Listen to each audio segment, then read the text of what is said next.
Hi hello, मी सोनाली पुन्हा एकदा स्वागत करते माझ्या यूट्यूब चॅनलवरती. आणि आज तारीख आहे, मला वाटतं काहीतरी 28 तारीख आहे, 28 जानेवारी. सहजच व्हिडिओ चालू केला कारण मन नव्हतं लागत कशामध्ये. आणि आज गेले 2 दिवस म्हणजे 26 तारखेपासून ते आत्ता आजची तारीख 28, या 2-3 दिवसामध्ये अशा न्यूज येत आहेत ना की पहिले तर एक रील स्टार ऑफ झाला 26 जानेवारीला. त्याचं नाव मला वाटतं काहीतरी कदम म्हणून आहे. तो नाव आता मला त्याचं आठवत नाही. नाव खूप छान आहे त्याचं. त्याचे मी व्हिडिओ बघायची, त्याचे आणि त्याच्या आईचे. तो एक ऑफ झाला. 1 मिनटं. की मला वाटलं की पारस आला म्हणून मी दरवाजा उघडायला गेली होती. तर बोलत काय होती तर एक रील स्टार प्रथमेश कदम हा ऑफ झाला अचानक. एका कावेळी झाली होती वाटतं त्याला, असं कळतं आहे. माहीत नाही न्यूज नक्की खरी आहे की खोटी आहे. मी त्याच्या आणि त्याच्या आईचे रील्स खूप छान बघायची, आवडायचे मला. त्याची आई पण खूप छान आहे. तो अचानक ऑफ झाला. त्याच्यानंतर आज आपले उपमुख्यमंत्री अजित पवार दादा हे सुद्धा ऑफ झाले. तर आपले दादासुद्धा आज ऑफ झाले. त्यांचासुद्धा काही प्लेन अपघातामध्ये मृत्यू झाला. हे सगळ्या गोष्टी अशा कानावरती येत आहेत ना, खूप वाईट झालं या सगळ्या गोष्टी ऐकून. म्हणजे असं म्हणतात ना, शॉक लागल्यासारखं. आणि खरं आहे की असं शॉक लागल्यासारखं झालं अचानकपणे. सकाळी मी न्यूज बघत होती, म्हणजे की मोबाईलवरतीच. कारण सकाळपासून मी बाहेर होती. सकाळपासून म्हणजे की थोड्या वेळासाठीच बाहेर होती. माझं एक काम होतं LIC ऑफिसला, त्याच्यामुळे मला जायचं होतं तिकडे चेंबूरला. तर मी तिकडे गेली होती. पण तिकडे गेल्यानंतर एकदम स्पष्ट तर नाही बोलू शकत, पण गेली. खूप एकतर गाडीला खूप गर्दी होती. ट्रेनने गेली होते, खूप गर्दी होती. काही गोष्टी जमत नाही, पण घेतली होती हेल्प कोणाची.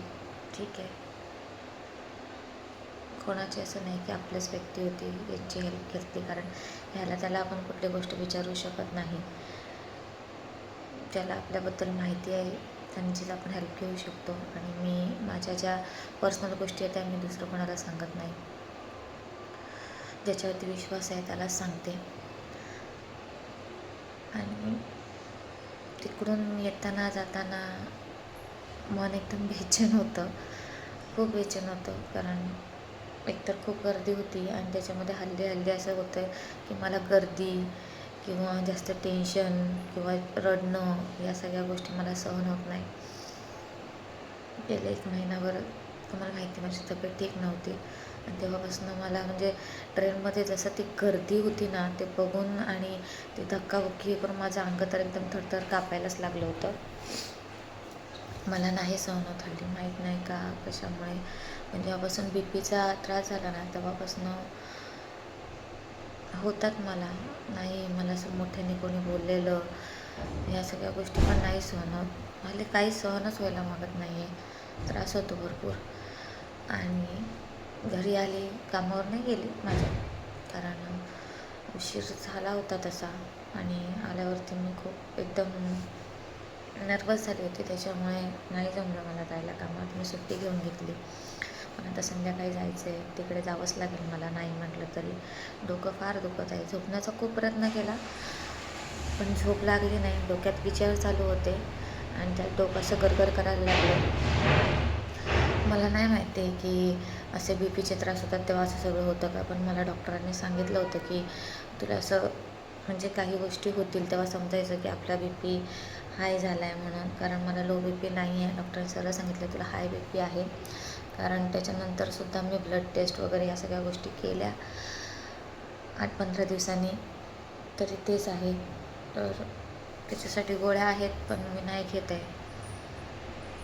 आणि कळत नाही की कोणाशी बोलू, इथे बोलायला कोण नाही आहे. आणि मी आपलं सहज व्हिडिओ ऑन केला आणि तसा यूट्यूबवरती व्हिडिओ येत नाही. त्याच्यामुळे मेसेज पण येतात की काहीतरी टाक पण टाक, पण काहीतरी असं नाही आहे. आता म्हटलं चहा तरी प्यावं. सगळं जेवण तसंच आहे. जेवण करून गेले होते सकाळी, कारण पारसला शाळेतनं यायचं होतं, त्याला घेऊनच आली होती मी. त्याच्यामुळे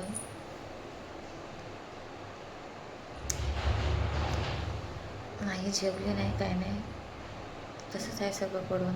आणि डोकं फार दुखते फार. तुम्हाला माझ्या डोळ्यावरून पण कळलं असेल.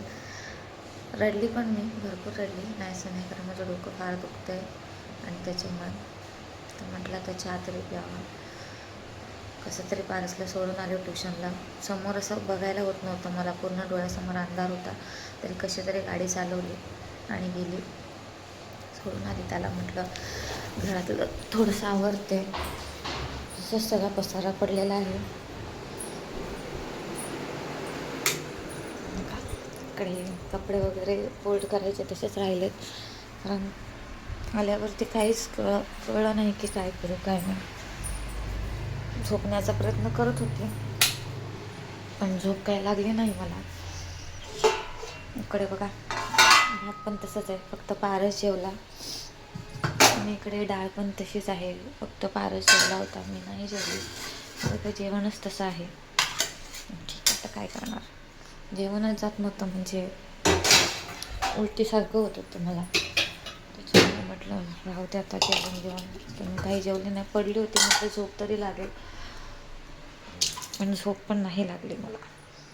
इकडे भांडी वगैरे तसंच राडा पडला आहे, तो आता आवरायचं आणि जायचं कामाला, कारण आपल्याकडे ऑप्शन नाही आहे.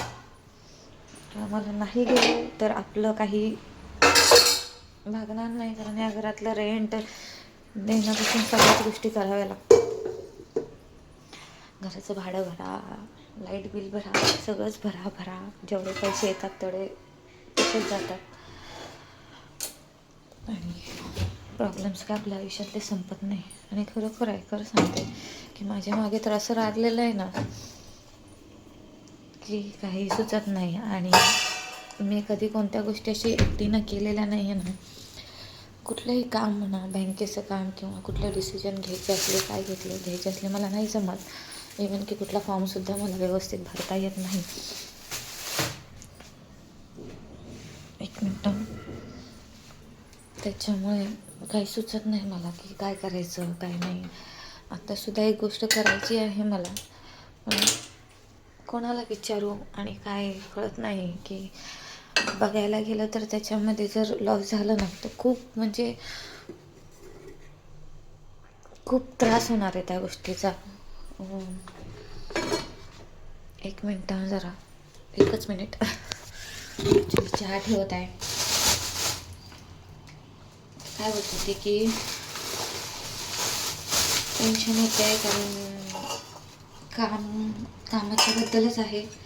काहीतरी चेंजेस करायचे कामामध्ये, त्याच्यासाठी सगळं म्हणतात ना की विचार केला आहे, नियोजन केलं आहे थोडंफार, पण एकटीच्याने ते होणं शक्य नाही आहे. आणि कोणाला विचारू, कोणाशी बोलू, कोणाचं सजेशन घेऊ, नाही माहिती आहे मला, कळत नाही. आणि ज्याला सांगायचं आहे त्यांना माझं ऐकायचं नाही आहे,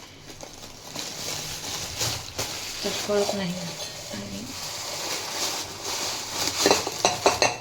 कोणतं साखर काढत आहे त्याच्यामुळे कळत नाही, कारण कोणाला सांगणार ना. आधीपासूनच जर आपण कोणाला सांगत आलेलो आहे, तर आता अचानकपणे न सांगणं तर ते जमत नाही. कारण कधी वाटत नाही माणसाला की पुढे जाऊन काही डिसिजन आपल्याला एकट्यांना घ्यायचे. मला लहानपणापासूनच सवय आहे की माझ्या प्रत्येक गोष्टीमध्ये माझी भाऊ बहीण, म्हणजे शाळा झाली किंवा कुठली पण गोष्ट, कुठला फॉर्म भरायचा असला किंवा काही, सगळ्या गोष्टी माझी बहीण भाऊ यांनाच माहिती. कारण मला काही एवढं येत नाही, मला काही जमत नाही, मी बाहेरची दुनिया काही एवढी बघितलेली नाही आहे, त्याच्यामुळे मला जमत नाही. एक साधासुद्धा फॉर्म भरायचं म्हटलं ना तरी मला भीती वाटते. आणि आता काही गोष्टी करायच्या आहेत, कारण मला असं वाटतं की बस आता बस झालं. कामाच्या बाबतीत आहे, बाकी कशाच्या बाबतीत नाही आहे. असं वाटत आहे की बस झालं. खूप म्हणजे आयुष्यात खूप स्ट्रगल केलं आहे, तर आता कुठेतरी थांबावं वाटतं. त्यामुळे एक मिनिट.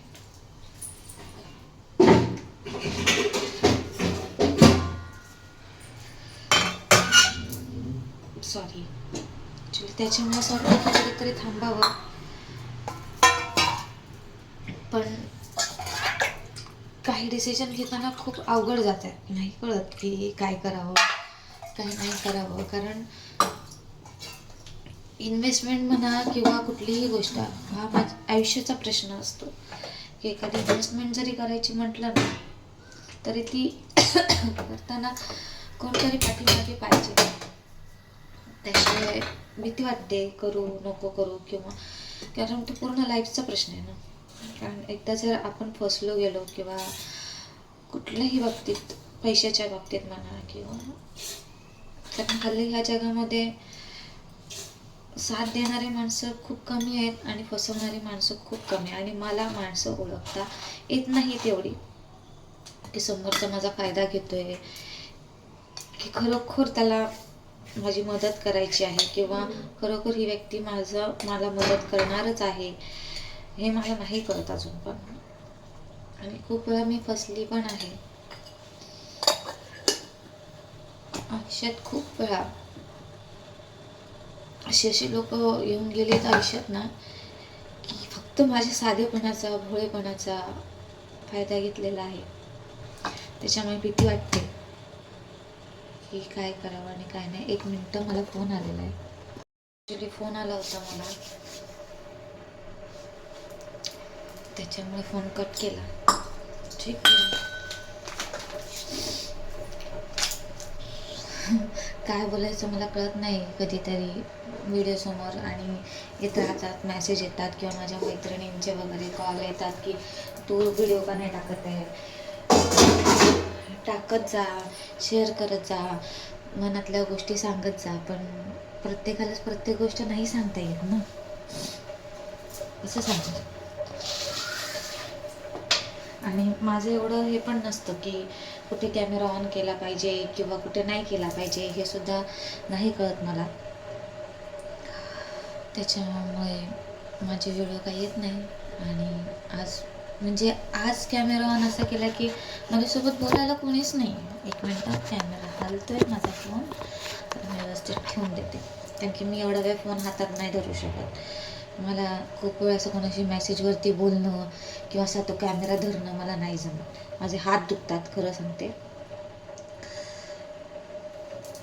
आणि हल्ली तर मी नाहीच बोलत कोणाशी. फोनवरती पण खूप कमी बोलते, तेवढ्यापुरतंच बोलते. कारण माझं ना लगेच डोकं दुखायला लागतं हल्ली. त्याच्यामुळे मी बोलतही नाही कोणाशी. गॅसचा वास येतोय, कदाचित माझा सिलेंडर संपणार आहे माझ्याकडे दुसरा सिलेंडर, पण मला लावता येत नाही. हा मेन प्रॉब्लेम आहे की मला सिलेंडर लावता येत नाही. सांगते कोणाला लावायला. ठीक आहे, जाऊ दे. लावता येत होता, पण मला भीती वाटत होती. एकदा माझ्याकडनं थोडंसं ते लीक होता, तर ते मला वाटलं की माझ्याकडनं चुकी झाली. तेव्हा ते आवाज सुरू करून तर तसा आवाज आलेला, तर मला भीती वाटते तेव्हापासून. म्हणून मी नाही सिलेंडरच्या नादाला लागत. मरणाची तर भीती नाही वाटत. 1 मिनटं, पारस आले हां दादा.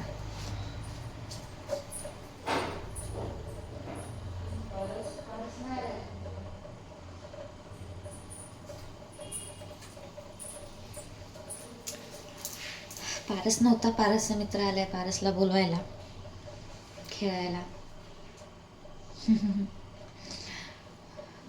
आणि हां, मला एकाने मेसेज केला होता की पारस खूप मोठा झाला. हां, आता पारस मोठा झाला आहे, म्हणजे की माझी हाईट होऊन त्याची हाईट झालेली आहे.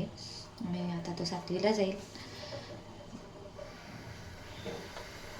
तो पण कसं आहे की त्याला थोडं शाळेत आणणं सोडणं, ट्युशनला मी फक्त सोडते, आणत नाही. ते करावं लागतं कारण इथून शाळा लांब आहे थोडी. त्याच्यामुळे तसा तो आहे मोठा. मला म्हणतो कधी कधी की मम्मी मी येईल नाही एकटा, तर पण नको, कारण तिकडे कसं गाड्या आहेत खूप. अजून मला नाही माहिती परफेक्ट की त्याला रस्ता क्रॉस करता येतो नाही येत. कारण नेहमी मीच असते त्याच्यासोबत, किंवा तो त्याच्या पप्पांच्या बरोबर गेला तर त्याचे पप्पा असतात किंवा कोणाबरोबर तर तो जात नाही तसा. घरचेच असतात आमचे. बाकी तर अजून मी त्याला कोणाबरोबर बाहेरच्यांच्याबरोबर पाठवलेलं नाही आहे. जे आहेत ते माझे घरचेच आहेत. जे माझे होते, माझे आपले आहेत, त्यांच्याच भरोशावरती मी पारसला ठेवते. दुसरं कोणाच्या भरोशावरती ठेवत नाही. असे 2 जास्त नाही, थोडेसेच लोक आहेत ज्यांच्यावरती माझा विश्वास आहे. त्यांच्याच भरोशावरती फक्त पारसला ठेवते, नाही तर नाही देत. तसं तर शक्यतो पारस नेहमी माझ्यासोबत असतो. तुम्ही बघता प्रत्येक व्हिडिओमध्ये, प्रत्येक ठिकाणी तो माझ्यासोबतच असतो. आणि आज फक्त नव्हता, कारण त्याला मी शाळेत सोडलं होतं ना, आणि मला माहीत होतं की त्याच्या शाळेच्या टायमापर्यंत मी परत येऊन जाईन. त्याच्यामुळे, कारण माझं जास्त मोठं काम नव्हतं, छोटंसंच काम होतं आणि ते लगेच होणार होतं. आणि त्याच्यासाठीच मी लवकर गेली की जेणेकरून काम लवकर होईल आणि मी लवकर रिटर्न परत येईन. इवन की ते LIC ऑफिस ओपन व्हायच्या आधीच मी गेली होती. फक्त 10 मिनटंच राहिली होती ओपन व्हायला. मग त्याच्यामुळे गर्दी वगैरे काही नव्हती. मग मी जाऊन आले लगेच. पण एकदम नर्वस फील झालं येताना. काही गोष्टी आठवल्या, काही गोष्टी सोबत असूनही आपल्यासारख्या नव्हत्या. असं वाटत होतं, म्हणजे खूप बेचैन झालं होतं मन. असं खूप हरवल्यासारखं होत होतं आणि अजूनही होत आहे. कारण जशी जशी गाडी पुढे पुढे पुढे पुढे जात होती ना, तसं तसं माहीत नाही की काय होत होतं, काय नाही, कळत नव्हतं. येताना नव्हती मला गर्दी, पण जाताना खूप गर्दी होती. शक्य नाही होत मला एकटीनं प्रवास करणं, कारण मी कधी ट्रेनचा प्रवास असा एकटीनं कधी केलेला नाही जास्त. एकतर आता पारस असतो सोबत, पण तो लहान आहे ना, मलाच एक माणूस लागतो एक चढवायला वरती, कारण मी खूपदा गाडीमध्ये राहून गेलेली आहे पारस लहान असताना वगैरे. असं मला गाडीतनं उतरता येत नाही, कधी चढता येत नाही, कधीतरी गाडीच पकडता येत नाही. नाही जमत मला, कारण नेहमी कोणी ना कोणी सोबत असायचं ना, त्याच्यामुळे नाही जमत. आणि त्याच्यामुळे मी जास्त कुठे जात नाही. जायचं असेल तर बसने जाते. आणि मला असं बाजूला जरी कोणती गोष्ट असेल तरी मला असं टेन्शन येतं, नाही कुठे लांब असेल का, काय असेल का, नाही जमत मला. काय सांगू आता. सांगायला तर भरपूर आहे, पण सगळ्याच गोष्टी माणूस क्लिअर नाही करू शकत. मला कळत असेल माझं डोकं किती दुखतं आहे, माझ्या डोळ्यांवरूनच कळत असेल. खूप डोकं दुखतं आहे आणि थोडंसं छातीत पण दुखतं आहे माझ्या. कारण मला माहिती आहे माझा BP हाय होतो आणि आता त्याचे सिम्टम्स जे आहेत ना, ते मला माहिती आहेत की काय काय असतात. तर आता मी मगाशी थोडीशी साखर खाल्ली होती, आता नाही हां, थोड्या वेळापूर्वी. कसं आहे की इथे घरात मी आणि पारस आहे, त्याच्यामुळे ते बघायला कोण नाही आहे. मागे पण असंच झालं होतं, खूप चक्कर येत होती सारखी सारखी, उठायची पण हिंमत नव्हती, उठू शकत नव्हती जागेवरनं.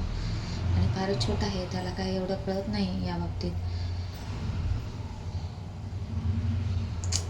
अचानक खूप त्रास झाला होता तेव्हा पण, आणि मला काही कळतच नव्हतं मला नक्की काय होतं आहे, कारण मला कधी हा त्रास नव्हता. अचानक मागच्या वर्षीपासून चालू झाला आहे. त्याच्यानंतर आहे माझी एक फ्रेंड, जिचं मी मागच्या व्हिडिओमध्ये बोललेली आहे तिच्याविषयी. खूप छान आहे, खूप चांगली आहे. तिनेच म्हणजे गेली होती डॉक्टरकडे फक्त चेकअपसाठी. तिथे सांगितलं BP हाय आहे करून, आणि नंतर चेकअप वगैरे झाले, भरपूर सारे रिपोर्ट्स काढले, भरपूर रिपोर्ट काढलेत माझे आहेत, तुम्हाला मी म्हटलं होतं. आणि कदाचित मला असं वाटते की मी दाखवलंसुद्धा होतं रिपोर्ट, फक्त बाकी त्याच्या आतमध्ये काय लिहिलं हे नव्हतं दाखवलं. तर येता येता मी थांबली होती तिच्याकडे, कारण ती सुद्धा एक बिझनेसच करते, त्याच्यासाठी मी थोडंसं थांबली होती. मला थोडं गरगरत होतं, मी डॉक्टरकडनंच आली. आणि तर मी तिला काहीच बोलले नाही, पण तिने मला बघता क्षणी मला म्हणाली बस, मला पाणी वगैरे दिलं. मग मला म्हणाली की तीसुद्धा नर्सच आहे, मी असं सांगते तुम्हाला, नर्स आहे. तर मला हात वगैरे लावला, तर मला म्हणते की तुझं अंग इतकं थरथर कापते आणि इतकं थंड पडलेली आहेस तू. मला म्हटली की तसा BP हाय आहे. तुम्ही काय नाही म्हटली. तिने मला साखर वगैरे दिली होती, साखर पाणी वगैरे दिलं होतं तेव्हा. खूप वेळ मला म्हटली की थांब, जाऊ नकोस, मला बोलायचं आहे तुझ्याशी. तर बोलली, तर म्हटलं हां. म्हणजे तर नंतर म्हणजे तिचे कस्टमर होते, ते कस्टमर गेल्यानंतर तिने मला विचारलं. मी म्हटलं हां ताई माझ्यापेक्षा मोठी आहेत त्या, तर मी त्यांना ताई म्हणते. ते म्हटलं हां थोडंसं तब्येत ठीक नाही आहे, ब्लड वगैरे टेस्ट केलेलं आहे, बघू आता रिपोर्ट काय येतील. तर तिला थोडंसं डाऊट होता म्हणून ते बोलले ठीक आहे रिपोर्ट आले तर मला दाखवशील म्हणण्यापेक्षा तर तीच आली माझ्यासोबत डॉक्टरकडे. म्हणजे तेव्हा रात्रीचे 10-10:30 वाजले होते ज्या वेळेला रिपोर्ट दाखवायचे होते. आल्यानंतर तर ती स्वतः आली होती माझ्यासोबत. ती एक बिझनेस पण करते, ती नर्ससुद्धा आहे. खूप म्हणजे खूप ती पण स्ट्रगल करते. पण फक्त आमची येता जातानाची ओळख होती, पण तिला कळलं की माझी सिच्युएशन काय आहे. आणि खरोखर ती आली होती माझ्यासोबत. स्वतःचं घर वगैरे सोडून, तिची स्वतः मुलं आहेत, त्यांचं जेवण वगैरे करायचं होतं तरी पण आली होती त्यावेळेस माझ्यासोबत ती. एक मिनटं, बोलताना एकदम दम लागतो मला. आता सांगायचं एवढंच होतं की ती माझी मैत्रीण आली होती माझ्यासोबत आणि सतत डॉक्टरने 3-4 दिवस म्हणजे मला BP कंटिन्युअसली चेक करायला सांगितलेला. आणि तिलाही सांगितलं की तिच्याशी बोल, तिला विचार काय टेन्शन आहे का, काय प्रॉब्लेम आहे का. आणि तिला माहीत होतं की काहीतरी आहे म्हणून. तर तिने मला खूप समजावलं होतं त्यावेळेला, खूप खूप बोलली होती. एक आई, एक बहीण म्हणतात ना, एक मैत्रीण ह्याप्रमाणे समजावलेलं तिने मला. आणि त्याच्यानंतरच थोडीशी ठीक होती मी. डॉक्टरांनी खूप गोष्टी सांगितल्या होत्या त्यावेळेस की खूप खूप जास्त BP हाय होता. म्हणजे तुम्ही विचार करा की 100-160 होता, नॉर्मल नव्हता तो, खूप हाय होता. डॉक्टर म्हणाले की असं चालणार नाही. त्याच्यानंतर ॲडमिटसुद्धा होती, सलाईन वगैरे लावलेल्या. थोडं टेन्शन घ्यायचं म्हणजे फारच असल्यामुळे काही थोडं झालं नॉर्मल झाली म्हणजे मी तुम्हाला सांगितलेलं की मी त्याच्यानंतर अचानक एक कॉल आला आणि मी खूप लांब गेली होती निघून, खूप म्हणजे खूप लांब निघून गेली होती. असं वाटत होतं की रिटर्न यावंच नाही. खूप गेली होती तिकडे. त्या ठिकाणी गेली त्याचं मी तुम्हाला एकदा सांगितलं की मी आपली बॉर्डर क्रॉस करून गेली होती. आणि खरोखर गेली होती मी, खोटं नाही सांगणार. ज्यांना माहिती आहे मी गेली होती ते सुद्धा व्हिडिओ बघतात, तर त्यांना माहिती आहे की खरोखर तिथून यायची इच्छाही नव्हती. असं वाटत होतं की नाही, रिटर्न नाही यायचं. बिस्किट खातो, 1 मिनटं थांबा. पण टिकाचं शूट वगैरे नाही घेतलं कारण तेव्हा कंडिशन नव्हती माझी. थोडंसं टेन्शन पण होतं आणि माझी तब्येत ठीक नव्हती. खूप डिप्रेशनमध्ये होते तेव्हा. त्याच्यामुळे नाही काही शूट वगैरे, फोटो वगैरे पण मी नाही काढले. खूपच म्हणजे एकदम असं गेली आणि एकदम शांत व्हावं असं वाटत होतं. चहा बिस्किट खायला, त्याच्यामुळे गेली होती. आणि खूप सारे प्लॅनिंग्स होते तिथे गेल्यानंतर. अजून पण खूप पुढे जायचं होतं, पण काही गोष्टींमुळे नाही जाऊ शकलो. मी रिटर्न आली, जसंच गेली तशीच अचानकपणे गेली होती आणि अचानकपणेच रिटर्न आली. हां, पण एक गोष्ट सांगेन की ज्या दिवशी गेली ना,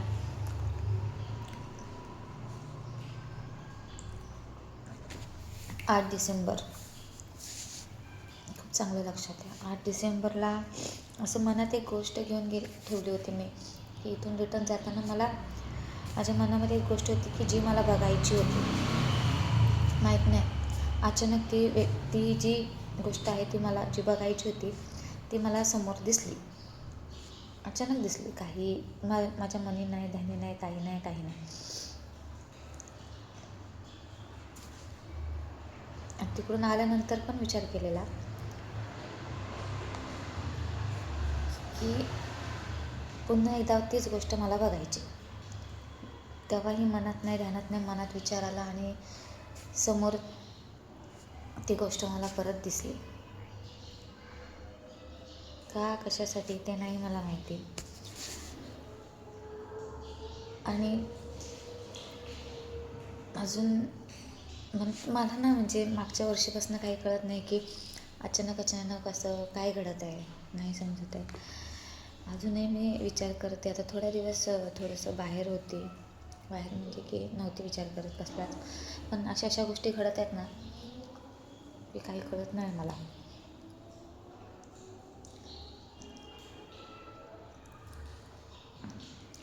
आणि 1 डिसेंबरची गोष्ट मला एक जणांनी कमेंट केली होती इन्स्टाला. ते माझे इथे पण सबस्क्रायबर आहेत. 1 डिसेंबरला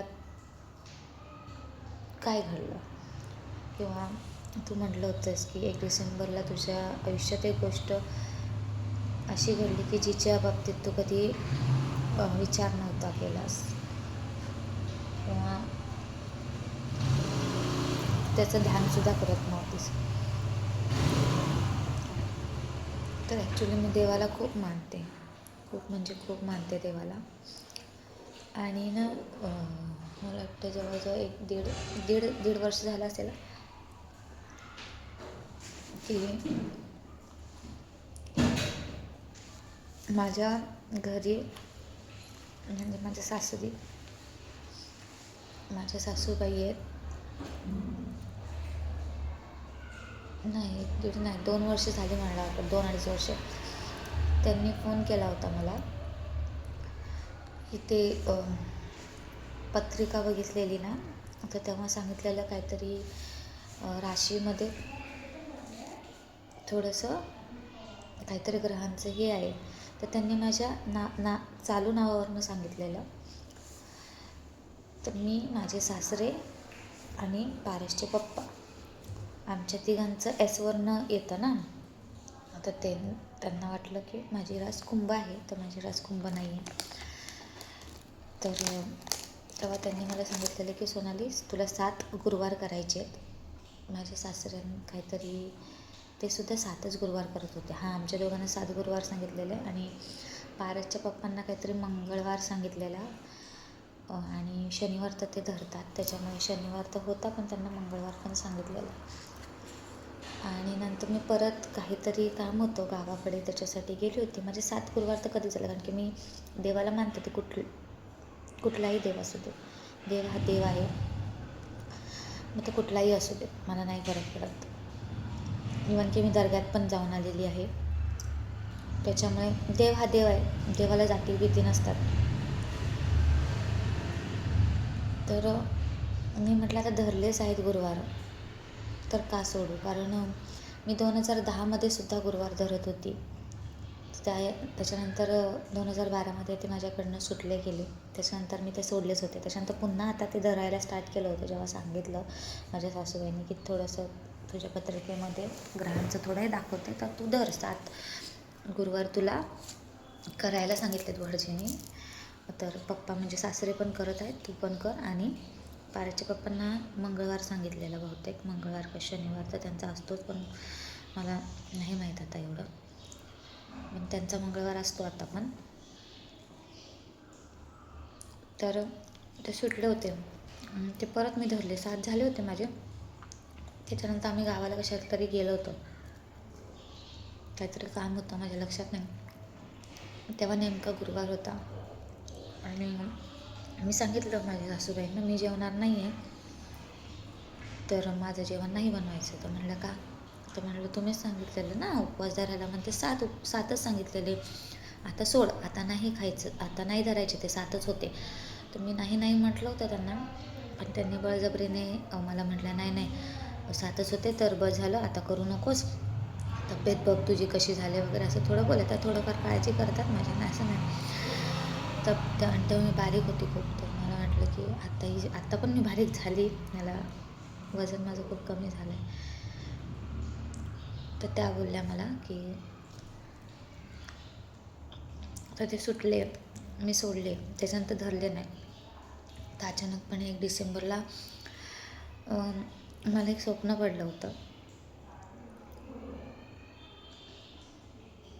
की म्हणजे स्वामी समर्थांचं स्वप्न पडलं होतं ॲक्च्युली. आणि ही गोष्ट जेव्हा स्वप्नात आली तेव्हा सर्वात पहिले ज्यांना सांगायचं आहे तर 2 व्यक्तींना ही गोष्ट आता माहिती आहे. 3 ते 4 लोकांनाही माहिती आहे. झाल्या मी सांगितलेलं स्वप्न पडलं, अशी थाडकन उठली, पहाटे पहाटे स्वप्न पडलं होतं मला की असं की मी गेली होती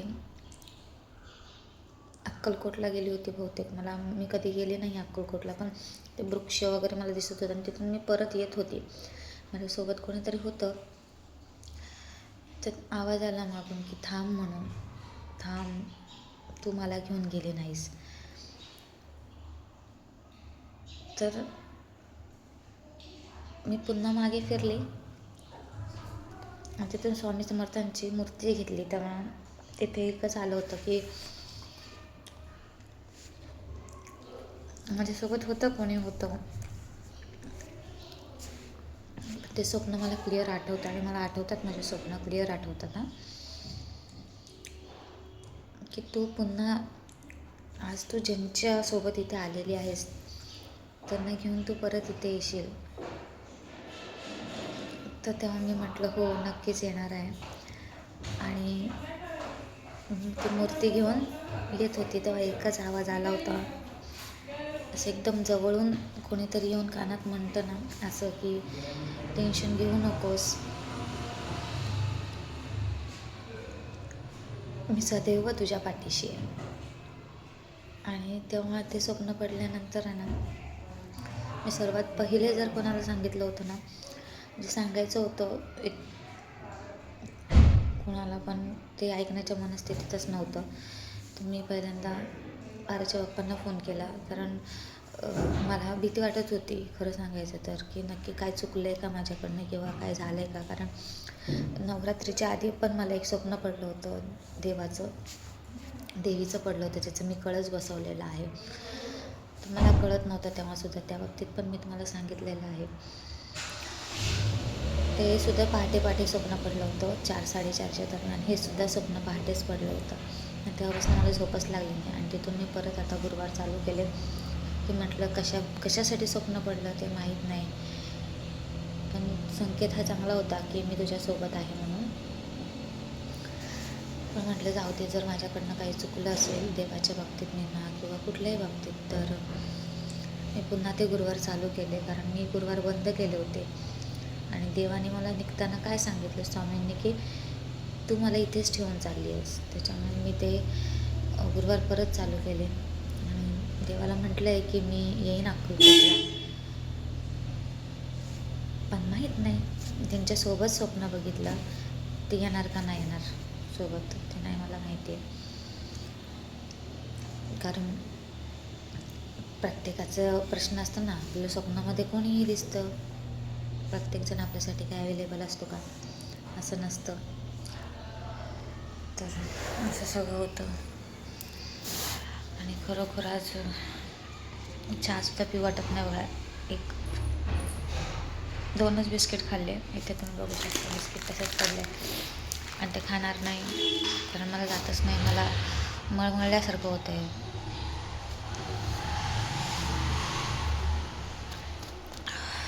कारण काही गोष्टींचे म्हणतात ना डिसिजनसुद्धा घ्यायचे आहेत, काही गोष्टी करायच्या आहेत, काही चेंजेस करायचे आहेत, पण कोणाचं सजेशन घ्यावं हेच कळत नाही.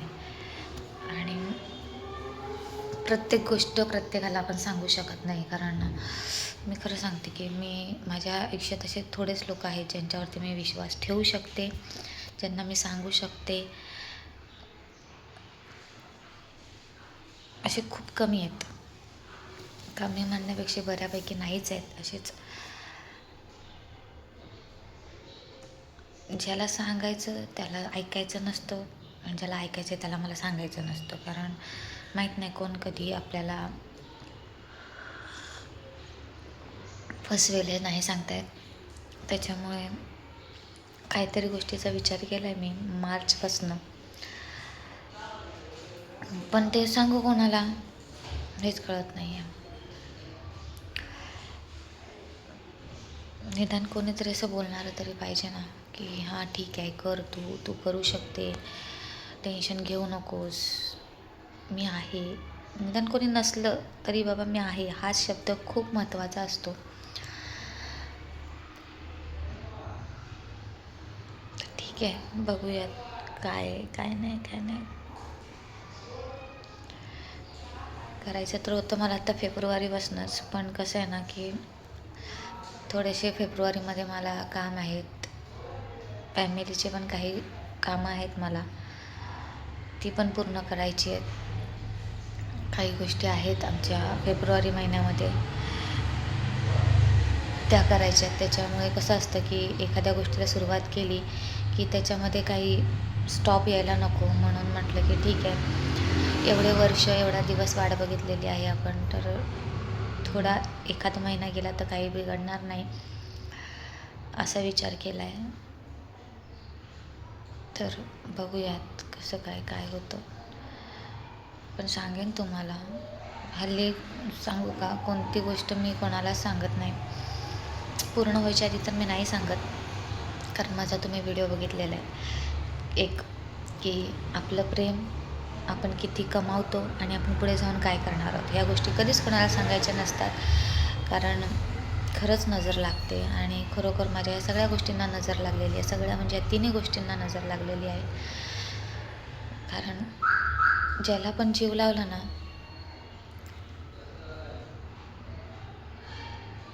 त्यांनी साथ सोडली आहे. आणि कारण ती जगासमोर होती ना, जगाला माहिती होतं सगळ्या गोष्टी. कारण मी तसं व्यवस्थित राहत होती, ते चेंजेस होत गेले काही वर्षांमध्ये, कळलं नाही. ठीक आहे, जाऊ दे. त्याच्यानंतर माझ्या कामाच्या बाबतीतही जे आहे ते मी खरं सांगायचे, कारण मला वाटायचं अरे यार, मी माझ्या हिमतीवरती कमवते, माझे कष्ट आहे, तर मी का लपवू कोणापासनं. म्हणजे मी आकडा नव्हते सांगत की मी किती कमवते, हां पण इकडे जॉबला आहे तिकडे आहे असं, तर लोकांना असं वाटायचं का हां बाबा किती कमवते, किती हे करते, किती काय करते, हिच्याकडे भरपूर पैसा आहे, असं आहे तसं आहे हे ते. पण रिअल फॅक्ट ज्यालाच माहिती असतं, जो हे सगळं करत आहे, प्रत्येकालाच नसतं माहिती. फक्त त्यांना ते दिसतं कमवते, पण त्याच्यामागे मेहनत किती आहे, किती दाबावं लागतं, किती स्ट्रगल आहे, हे नाही कोणाला दिसत. तर ते सुद्धा गोष्टी हळूहळू माझ्यापासून कमी होत गेल्या. आणि तिसरी गोष्ट की मी पुढे काय करणार आहे, ही गोष्टसुद्धा मी बऱ्यापैकी माहीत होती की मला काय करायचं आहे माझ्या आयुष्यात. तर ते सुद्धा असंच राहून जायचं, हां यार ही पुढे जाईल, हे करेल ते करेल, तर हिचं खूप पुढे जाईल, ही अगोदरच हे सगळं करत आहे. तुम्हाला खरं सांगायचं तर मी जेव्हा गाडी घेतली ना, तेव्हा मला सपोर्ट होता. सपोर्ट म्हणजे की तू करू शकते, घेऊ शकते, पुढे EMI भरू शकतेस, तू कर, तुला गरज आहे, या सगळ्या गोष्टींचं होतं. गाडी घेतली ती नजरेत आली. खरं सांगायचं तर 1 वर्षात मी गाडी घेतली होती, गळ्यातलं बनवलं होतं, आधी होतं माझं ते दुसरं हे करून मी घेतलं होतं, कानातले बनवले होते, या सगळ्या गोष्टी नजरेवरती आल्या. त्याच्यानंतर मी मोबाईल घेतला मागच्या वर्षी, तो नजरेवरती आला की एवढा मोठा मोबाईल हिने काढला, असं तसं. पण प्रत्येकाला काय माहिती आहे की आपण काय करतो आणि काय नाही करत आहे, की किती स्ट्रगल करतो, किंवा कुठे कुठे पैसे ॲडजस्ट करतो, काय करतो, ह्या सगळ्या गोष्टी नाही समोरच्याला कळत. फक्त जळकी भावना ठेवतात. त्याच्यामुळे आता मी नाही सांगत. ज्याला सांगायचं आहे त्यालाच सांगते, पण आता सांगण्यासारखं कोणी नाही आहे की त्याला सांगू शकते. त्याच्यामुळे त्या गोष्टीचा पण प्रॉब्लेम होतो की आता कोणाला सांगू, कोणाला विचारू, कळत नाही. हां पण आज एक काम होतं माझं LICचं, खूप महत्त्वाचं काम होतं माझं तसं बघायला गेलं तर. खूप म्हणजे मी एकटीनं अशी कामं केली नाही आहेत. तर भीती वाटत होती की यार कसं करू, काय नाही करू. पण हिम्मत करून एका व्यक्तीला सांगितलं की असं असं आहे, म्हणून वाटलं होतं की नाही माहीत नाही हेल्प करेल नाही करेल किंवा काय बोलेल काय, पण सांगून बघितलं तर तेवढा सपोर्ट केला आहे मला, नाही असं नाही. जाऊन मी करून तर आले, कारण मला जायचं होतं, ते करणं खूप गरजेचं होतं माझ्यासाठी. पण ती गर्दी ट्रेनमधली ना खरंच खूप भयानक होती यार. रोज जे ट्रेनने प्रवास करतात ते कसे जातात ते त्यांना माहिती. पण मी तर फार चेंबून गेली होती. कशी ती उतरली आणि हां, येताना नव्हती गर्दी, ती मी चढली, पण शपथ जाताना खूप गर्दी होती. ठीक आहे, काय बोलायचं आता अजून. फक्त एवढंच सांगेन की खरंच आज एकदम नर्वस फील होतं आहे. कशात मन नाही लागत आहे, खाणं पिणं नाही आहे, काही नाही आहे. कळत नाही कशामुळे काय होतं ते कळत. पाऊस आलेला आहे आमचा. योगेश मी आलेलो आहे परत घरी, बघू शकतात. पारस आले ट्युशन. एवढा उशीर का? अभ्यास. ये दरवाजा उघड. खोल. उघड ना, ये. पारस एकटा जातो कधी कधी एकटा, पण मी त्याला जाते शक्यतो सोडायला ट्युशनला, कारण तो टंगळ करत जातो एवढं. तर आता पारसला चहा वगैरे देते आणि जाते कामावरती, जाऊन येते. कामं करावी लागतात, त्याशिवाय आपलं, माझं तरी ठीक आहे, पण हे आहे ना आमचं, त्याला बघावं लागतं. आणि घर काय आपलं स्वतःचं नाही आहे. तर जा रे, चहा घ्यायचा जा. तर मग ठीक आहे, काय बोल. ते पारस बोलत होता म्हणून व्हिडिओ ऑफ केला. तर सांगत होता मी कोणाच्या तरी स्कूटीवरती आलो आहे, त्याच्या फ्रेंडच्या. नंतर ते फ्रेंड माझी पहिले ट्युशनमध्ये होती, तर तू बघ ती स्कूटी चालवते, तू मला स्कूटी चालवून देत नाही. तर पारस आमचं स्कूटी चालवतो, पण त्याला रोडवर आम्ही देत नाही, कारण एवढा मला त्याच्यावरती विश्वास नाही. कुठेतरी जाऊन दुसऱ्याला ठोकायचा आणि त्यात माझी गाडी पण खराब करायचा. एक आवाज कमी कर, टी व्ही लावली आहे त्यांनी आता. एक आवाज कमी कर पारस.